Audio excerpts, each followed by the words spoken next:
Probably one of the most well-known items in Dungeons & Dragons is the Bag of Holding. Now, for those of you that don't know what a Bag of Holding is, it is a bag that has an extra dimensional space inside of it that allows you to store more items than what would usually fit inside of a bag of that size. It's basically like the TARDIS from Doctor Who in bag form. There is also an evil version of the Bag of Holding known as the Bag of Devouring, which is similar to the Bag of Holding. It still holds items, but the extra dimensional space is actually connected to some form of evil being that lurks within the pocket dimension, and sometimes it will actually eat the items you place in there, or if you're not careful and you place your hand in the bag in order to retrieve an item, it will actually grab a hold of you and attempt to eat you by pulling you into the bag. However, if you're looking to spice things up with a Bag of Holding, rather than just giving them the standard bag that they would usually find, you could always try a couple of these options. The Bag of Colding.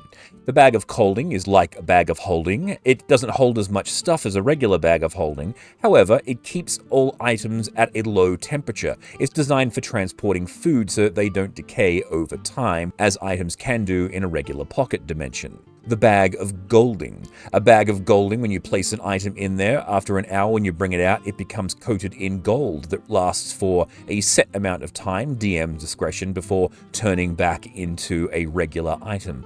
A good way for a clever rogue to scam a little bit of extra cash as they're moving through towns. The Bag of Molding. A Bag of Molding is similar to a Bag of Colding, but rather than keeping objects fresh and cool, it actually decays them a lot quicker. So, say for example, you are a necromancer and you need some bones, and you happen to find a body lying around. If you stick that in your Bag of Molding, it molds away all of the flesh, and you've got yourself some fresh bones to turn into skeletons. The Bag of Scalding. Similar to the Bag of Colding, except it keeps objects incredibly warm, basically turning your Bag of Holding into an oven that you can use to cook your food as you travel along. The Bag of Folding, possibly not overly useful, but what it will do is when you place an item inside of it, it will fold that item the maximum amount of times, compressing it to the smallest size it possibly can. Or you could always go the way that it was created by a wizard that got sick and tired of having to fold his wizard robes, and any clothing that is placed inside it comes out cleaned and pressed and folded neatly.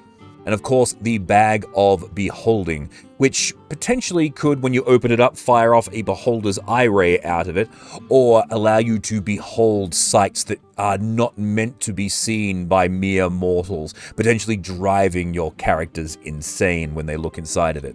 So, if these sound fun, give them a try, and if anyone comes up with any other ideas for some different bags, put them in the description down below. Enjoy.